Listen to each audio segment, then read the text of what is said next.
베드로후서 1장 8절 말씀 봉독해 드립니다. 이런 것이 너희에게 있어 흡족한즉 너희로 우리 주 예수 그리스도를 알기에 게으르지 않고 열매 없는 자가 되지 않게 하려니와. 아멘.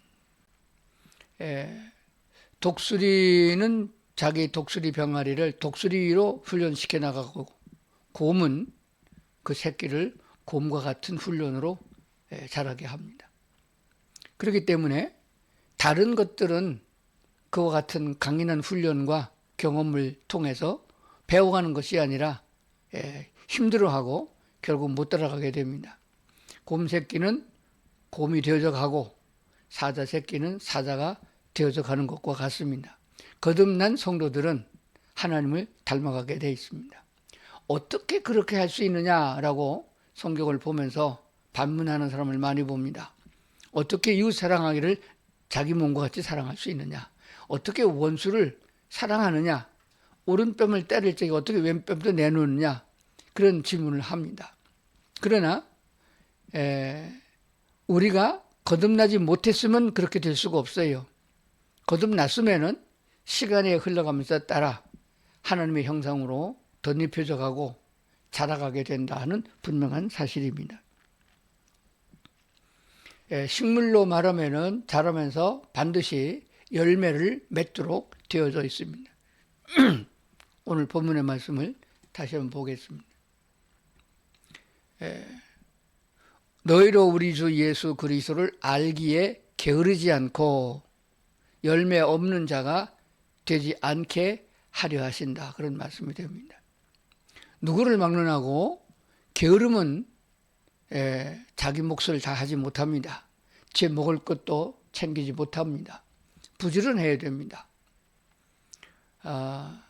그리고 열매 없는 자가 되지 않기를 원한다라고 했습니다. 유다서에 보면은 이런 말씀도 있습니다.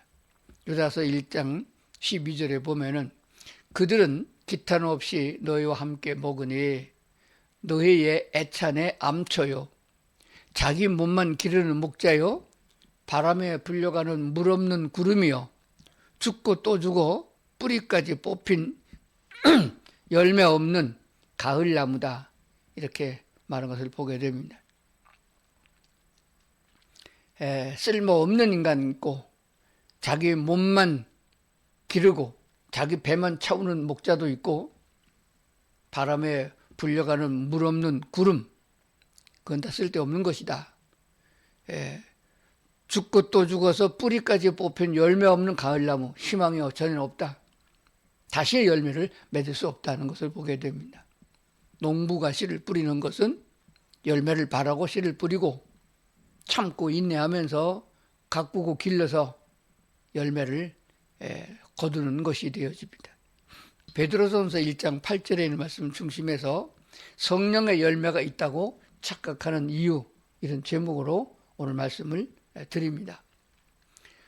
그리스도 예수 안에 있는 거듭난 하나님의 백성들, 주의 백성들, 천국 시민들은 성령으로 말미암아서 살아갑니다. 성령 하나님이 어머니와 같이 우리에게 먹이고 입히고 돌보아서 믿음이 자라게 합니다. 그래서 성령의 열매가 내게는 있다고 생각을 할지도 모릅니다. 그런데 착각하는 거예요. 내가 맺은 열매인지 성령님으로 말미암아 맺어진 열매인지 착한 일, 남을 어려울 적에 도와주어서 배고픈 사람에게 쌀도 나눠주고 밥도 주고 착한 일이 결과입니다. 그 성령의 열매냐 내가 한 것이냐 결과만 보고는 알 수가 없습니다. 남에게 악을 행하지 않고 그리고 좋은 말만 하고 칭찬 듣는 사람 많습니다. 그 열매는 자기가 맺은 열매냐 성령께서 맺도록 해준 열매냐 분간하지 못하면은 마지막에 하나님이 심판하실 적에 알곡이냐 쭉정이냐 분간하시는 분은 여호와 하나님이십니다. 천국에 갈 수 있는 사람이냐 지옥 갈 수 있는 사람이냐 하는 분간도 하나님이 하시는 겁니다. 그러므로 하나님이 보시기에 선한 열매가 있는 성도들이 되어야 할 줄로 그렇게 믿습니다. 누가복음 6장 43절부터 있는 말씀을 보겠습니다. 누가복음 6장 43절. 못된 열매 맺는 좋은 나무가 없고 또 좋은 열매 맺는 못된 나무가 없느니라. 나무는 각각 그 열매로 아나니 가시나무에서 무화과를 또는 찔레에서 포도를 따지 못하느니라. 선한 사람은 마음에 쌓은 선에서 선을 내고 악한 자는 그 쌓은 악에서 악을 내나니 이는 마음에 가득한 것을 입으로 말함이니라. 마음에 선한 것을 쌓으면 되지요. 그럼 선한 사람이 되잖아요. 그런데 그렇지 않습니다. 왜냐하면 본질이 어떠하냐에 따라 가지고 그 마음에 쌓고자 하는 생각 자체가 달라지기 때문에 그렇습니다. 술 좋아하는 사람이 술 먹죠. 술 안 좋아하는 사람이 술 입에다 집어넣지 않거든요.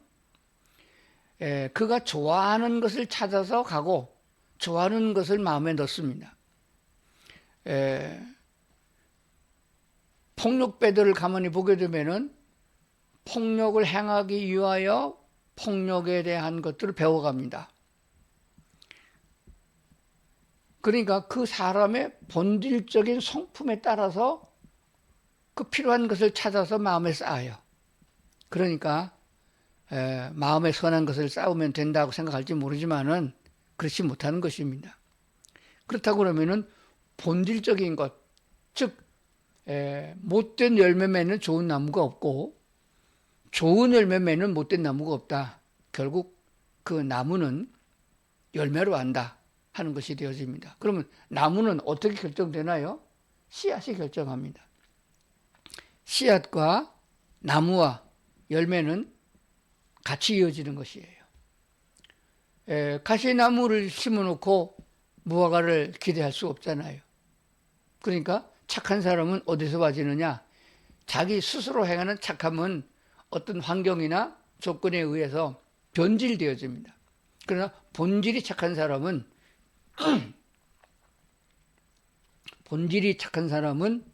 환경이 바뀌어도 바뀌지 않습니다. 굶어 죽어도 도둑질은 안 한다. 굶어 죽어도 남을 해하지 않는다. 이런 모습을 보게 되는 것입니다. 가만히 예수님의 행적을 보거나 예수님을 따르던 12 제자의 삶이나 믿음으로 살았던 사람을 보면은 목숨이 두려워서 주님을 따르지 못한 적이 없습니다. 그래서 우리가 그리스도인으로 살아가는 삶을 가만히 살펴보면은 나는 어떤 나무냐 하는 것을 먼저 생각해 봐야 됩니다.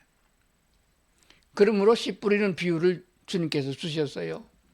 밭을 갈고 그리고 옥토를 만들어서 좋은 씨, 하나님의 생명의 씨를 뿌리면은 하나님의 사람으로 거듭나서 그래서 하나님의 사람으로 자라가며 신의 성품에 이르게 된다 하는 사실을 알게 되는 것입니다. 갈라디아 5장 20일부터 23절까지 오직 성령의 열매는 사랑과 희락과 화평과 오래 참음과 자비와 양선과 충성과 온유와 절제니 이 같은 것을 금지할 법은 없다. 하나님도 금하지 않고 세상 사람도 금하지 않습니다. 사랑을 하면은 희락이 오고 그러면 평화가 온다는 진리가 그 속에 포함되어 있죠. 오래 참으면은 그것은 자비로움으로 나타날 수 있고 선한 착한 사람이 되어진다는 것을 알게 됩니다. 충성하면은 거기에 온유가 따르고 절제할 수 있는 능력도 따른다는 것을 알게 되어집니다. 가만히 살펴보면은 이 어느 것 하나 나쁜 것은 없습니다. 예수 믿고 우리가 믿음이 자라면서 내 마음 가운데 이런 성령의 열매가 맺혀져 있느냐 하는 것을 살펴보는 것입니다. 내게 사랑이 있는가? 나를 사랑하는 사람을 나도 사랑하고 그건 짐승도 하는 사랑이에요. 그래서 부부간에도 살인이 일어나고 자식이 부모를 죽이고 이런 역사가 일어나는 것은 그건 인간의 삶을 다 이미 포기한 사람들 아니겠습니까?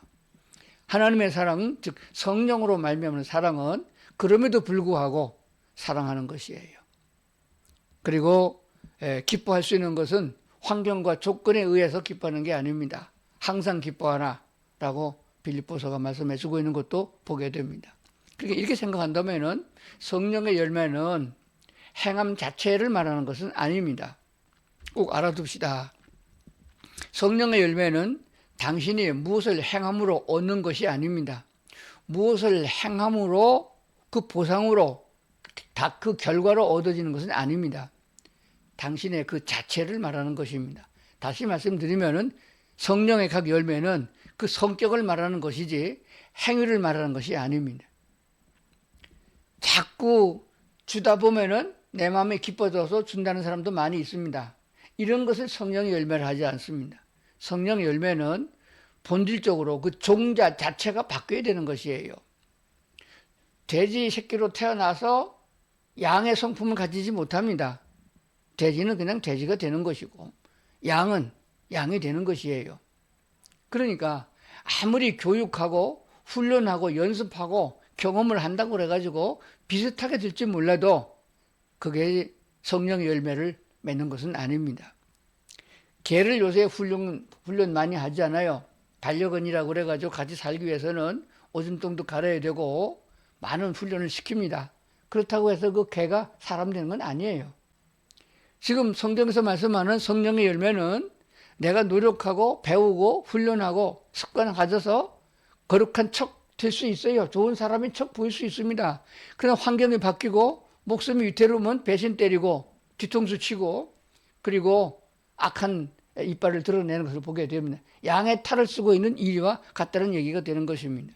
그러므로 성령의 각 열매는 그 성격을 말하는 것이지 행위를 말하는 것이 아니다. 그러면은 우리가 오늘 생각해 뭐냐? 어디부터 잘못되느냐? 내가 바로 서서 주님을 따라가는 하나님의 사람이 되어서 가느냐?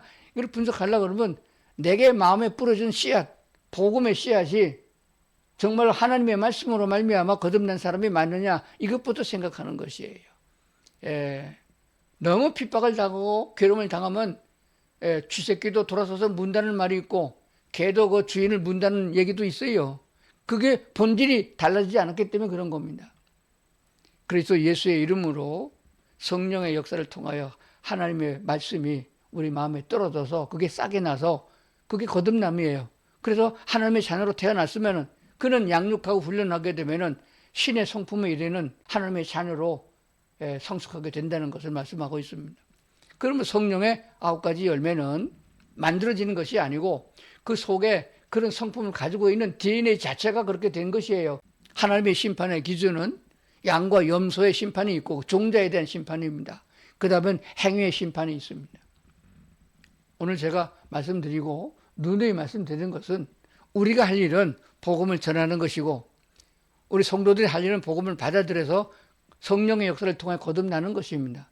그 다음에 성령께서 우리를 인도하셔서 누구를 통하든지 무엇을 통하든지 성령 하나님은 우리를 하나님과 같은 쪽으로 인도하고 있습니다. 하나님 편에서 신의 성품에 이르러서 천국에서 영원토록 같이 살 수 있는 사람으로 만들어 갈 수 있는 건 하나님이신 것입니다. 그러므로 예수 잘 믿는 것이 어렵다고 되어지면은 근본이 잘못된 것이에요. 아니 힘들어서 못 해먹겠다. 교회 좀 나가다 보니까 집사하라고 그러고 좀 하다 보니까 돈 내라고 그러고 좀 하다 보니까 장로 시켜내는데 이거 갈수록 태산이다. 속에는 음흉하고 악한 것이 가득 차 있는데 겉으로 그 바리새인이 나온 거예요. 외식하는 사람이 그래서 나온 것입니다. 그래서 예수님께서 하나님의 육신을 입고 땅에 오신 예수님께서 바리새인들을 신랄하게 책망한 이유가 거기에 있습니다. 로마서 8장 26절을 쉬운 성경으로 보겠습니다. 이처럼 성령께서는 우리의 연약함을 도와주십니다.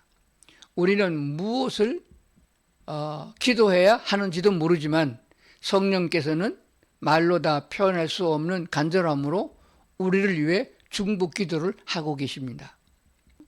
하나님이 우리를 자녀로 삼으셨기 때문에 성령 하나님을 이 땅에 보내서 우리를 하나님을 닮아가는 여호와 하나님을 닮아가는 사람으로 양육해 가십니다. 우리를 하나님의 사람으로 양육해 나가시고 도와주신다. 그런 말씀이 되어집니다. 성령이란 말 자체가 보혜사 성령임을 우리는 알게 됩니다. 우리가 믿음으로 하나님을 닮아가는 사람이 되어지도록 돕는 성령이 보혜사 성령이신 것입니다. 그렇기 때문에 성령께서 이끄시는 대로 따라가는 것이 필요합니다. 그 자세가 중요한 것이에요. 내가 뭐를 한다고 해서 노력하고 어떤 아주 오진 각오를 하고 금식 기도를 하고 그래가지고 뭐가 되는 건 아니에요.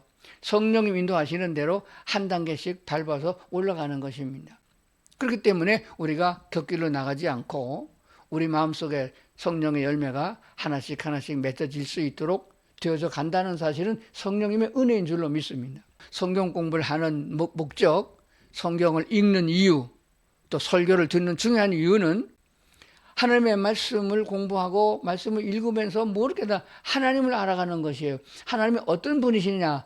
하나님은 한마디로 표현하면 사랑의 하나님이시거든요. 그 하나님이 나를 얼마나 사랑하는 것을 깨닫지 않으면은 성령님의 인도를 따라갈 수도 없고 성령님을 바라볼 수도 없고 만질 수도 없습니다. 그래서 성경을 읽으라는 것이 성경을 읽으면서 하나님이 이런 분이시구나. 내가 하나님께 대하여 어떤 좋은 거 하나도 한 것도 없는데 내가 하나님을 섬기지도 못했고 하나님을 알아서 찬송도 못했고 무지하게 죄만 짓고 마귀만 따라가던 그때에도 하나님이 나를 사랑하셨단다. 그것을 성경에 보면서 하나님이 나를 미리 예정하셨고 나를 부르셨고 나를 사랑하셨구나. 그걸 깨닫는 것이 설교를 듣는 목적이고 성경 공부하는 이유가 되는 줄로 믿습니다. 하나님의 사랑을 깨달으면은 나도 하나님을 사랑할 줄 알아야 되는 것이에요. 아주 작은 것이라도 하나님께 보답할 수 있는 것이 인간적인 도리요 그리스도인의 바른 자세가 된다는 사실입니다. 하나님과 연합하려고 하면 한 마음이 되어야 됩니다. 주님과 동행하려면 주님과 같은 마음을 가져야 되는 것이에요. 그렇다고 하면은 하나님의 사랑을 깨달은 만큼 한 걸음씩 주님께로 다가서서 주님을 사랑한다고 고백도 하고 그래서 하나님을 찬양한 것이 되어야 됩니다. 그냥 부르면 찬송가가 되고 맙니다. 하나님을 사랑하는 마음으로 은혜를 깨닫고 찬송을 부르면 그게 찬송이 되는 것이에요. 찬송이라는 말의 본질적인 뜻은 내가 하나님을 송축한다는 뜻이 되어집니다. 자, 로마서 8장에 있는 말씀을 한번 보겠습니다. 로마서 8장 28절입니다. 우리가 알거니와 하나님을 사랑하는 자 곧 그의 뜻대로 부르심을 입은 자들에게는 모든 것이 합력하여 선을 이룬다. 이렇게 말씀하신 걸 보게 됩니다. 성령 하나님은 나를 대신해서 간구해 주시니까 하나님의 마음에 맞도록 하나님이여 저희들은 어리석은 자가 아니고 잘 몰라서 그러합니다.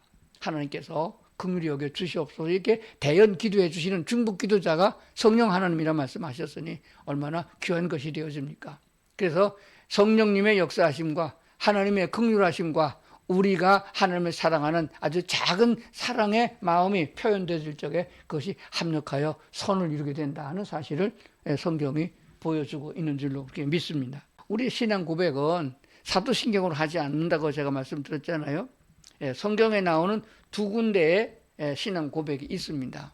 먼저는 마태복음 16장 16절의 말씀이에요. 예수님께서 제자들에게 한 번은 물어봤습니다. 사람들이 나를 누구라고 하느냐? 그랬더니 말하기를 랍비라고 합니다. 선생이라고 합니다. 또는 선지자라고 합니다. 그때 예수님께서 제자들에게 물었습니다. 12제자가 다 모였겠죠. 너희들은 나를 누구라고 생각하냐? 그때 베드로가 한 말입니다. 주는 그리스도시요 살아계신 하나님의 아들이십니다. 그 말은 살아계신 하나님이십니다. 그런 뜻이에요. 신의 아들은 신입니다. 하나님의 아들은 하나님이다. 그런 뜻이에요. 이건 하나님에게만 예수님에게 적용된 단어입니다.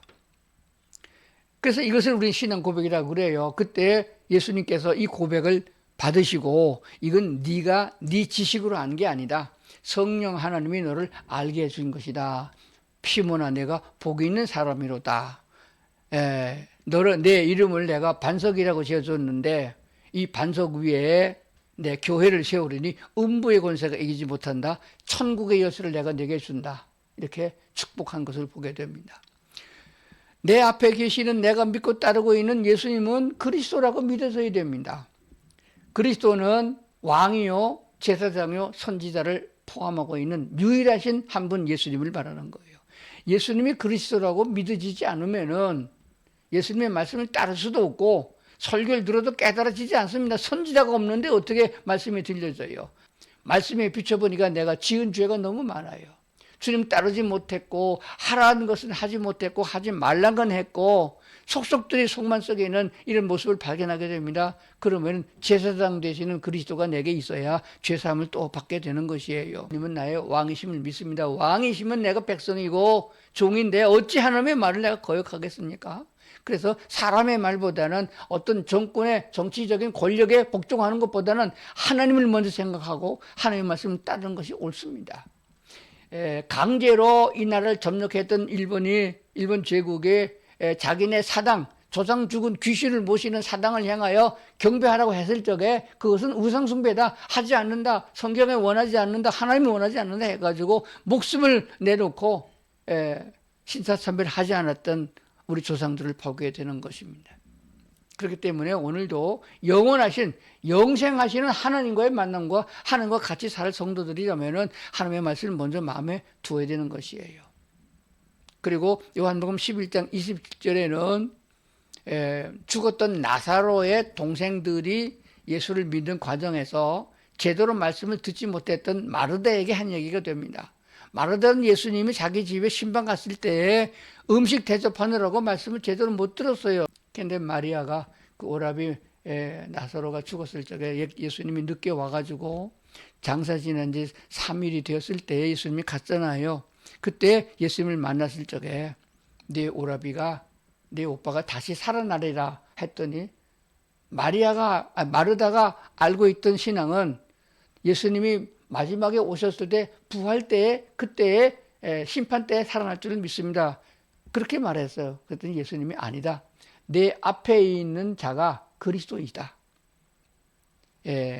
내가 곧 그리스도라고 하는 사실을 밝혀줬을 적에 그때 성령의 역사에서 마르다가 깨달음이 왔어요. 그래서 고백하게 될 겁니다. 내 앞에 계시는 예수님, 주는 그리스도시요 세상에 오시는 하나님의 아들이신 줄 내가 믿나이다. 이렇게 내가 믿나이다라고 확실하게 고백한 것을 보게 됩니다. 결론을 맺습니다. 먼저 복음을 듣고 믿고 고백해야 된다 하는 것입니다. 내가 믿음이 자라면서 하나님의 사랑을 깨달았잖아요. 은혜인 줄 알았잖아요. 그러면 주님을 사랑을 깨달았으면은 그 뜻대로 간구하고 또 성령께서 도와주기를 구하고 자라가면 열매는 저절로 맺힌다. 성품에 있는 것을 나타내는 것이에요. 만들어지는 게 아닙니다. 그래서 인간의 됨됨이는 본질부터 바꿔지고 교육하고 양육함으로써 완성된다는 것을 생각하는 것입니다. 그렇다면 우리는 갈라디아서 5장에서 사도 바울이 고백한 그 고백을 우리 삶 속에 그대로 받아들일 수 있어야 됩니다. 나는 도저히 안 돼요. 어떻게 내가 예수님처럼 예수님을 따라서 순교하겠습니까? 그게 아닙니다. 하나님이 하게 하시면 할 수 있는 거예요. 성령 하나님이 도와주시면 사도 바울보다 더 열심으로 주를 섬길 수 있는 자가 되는 것입니다. 내가 하려고 하니까 안 되다고 그러죠. 나를 돌아보면 되는 게 없잖아요. 뭐 가진 것도 없고 배운 것도 없고 몸은 여기저기 아프고 세상은 더럽고 이렇게 구평하게 되는 것입니다. 그러나 말씀을 읽으면서 성령 하나님이 내게 함께 하셔서 내게 힘을 주시고 주께서 주시는 능력을 따라 나를 이끄시면 나도 할 수 있습니다. 갈 수 있습니다. 라고 고백되어진 것이 믿음이라고 하는 사실입니다. 갈라디아서 5장 24절을 봅니다. 그리스도 예수의 사람들은 육체와 함께 그 정욕과 탐심을 십자가에 못 박았느니라. 못 박으면 죽은 거예요. 로마서는 말하면 죽은 것으로 간주하라. 내가 침례를 받을 때 그때 내가 죽었다. 이렇게 생각하라는 거예요. 그렇지 않고 내가 배운 거 경험을 가지고 자꾸 내세우면은 자꾸 열매는 없어지고 짜그러지고 결국 쭉정이가 될 수밖에 없는 것이죠. 25절입니다. 만일 우리가 성령으로 살면, 즉 성령과 함께 살면 또한 성령으로 행할지니, 성령과 함께 연합, 성령과 함께 동행, 이것이 우리들에게 꼭 필요하다는 말씀을 주고 있는 것입니다. 26절에 결과를 말하고 있습니다. 헛된 영광을 구하여 서로 노엽게 하거나 서로 투기하지 말지니라. 분노가 일어나고 그리고 악한 생각이 일어날 적에 이 말씀을 또 한번 되새겨야 됩니다. 헛된 게 뭐지요? 세상에 있는 것들 전부 다입니다. 권력이고 재물이고 똑똑한 거고 잘난 거고 다 영광은 헛된 것들이에요. 헛된 영광 때문에 서로 하나님이 사랑하는 자를 노엽게 하지 말라. 이웃이라는 것은 그냥 내 이웃으로 생각하지 말고 그들도 하나님이 사랑하는 자라 생각해야 되는 겁니다. 내 판단으로 보면 저 죽일 놈일지 몰라도 하나님이 보실 적에는 내 사랑하는 자들이다. 그들도 구원 받아야 될 백성이라 생각한다면은 우리도 주님 편에 섰다고 그러면은 이렇게 노엽게 하고 서로 투기하지 않게 된다는 것입니다. 우리는 하나님의 은혜로 부름을 받아서 구원받은 성도들이에요. 그렇다면 그리스도인으로서 믿음이 자라야 됩니다. 성령의 열매가 풍성하게 열려서 하나님이 말씀하신 대로 이웃에게 그것들을 나눌 수 있는, 그게 무엇인지 잘 생각해 보면 됩니다. 9가지 다 없더라도 모자라는 것은 구하고 잘 되어진 것은 또 사용하고, 그러면서 믿음이 성숙할 때에 우리는 주님과 나란히 동행할 수 있는 자격을 얻고 그 영광이 하늘나라까지 이른다는 것을 꼭 기억하시면서 우리는 매일같이 신앙 고백하시고 또 성경 말씀을 마음에 묵상하면서 주님의 거룩한 열매를, 시절을 쫓아 과실을 맺는 시편에 기록된 말씀의 생활이 될 수 있기를 주의 이름으로 축원합니다.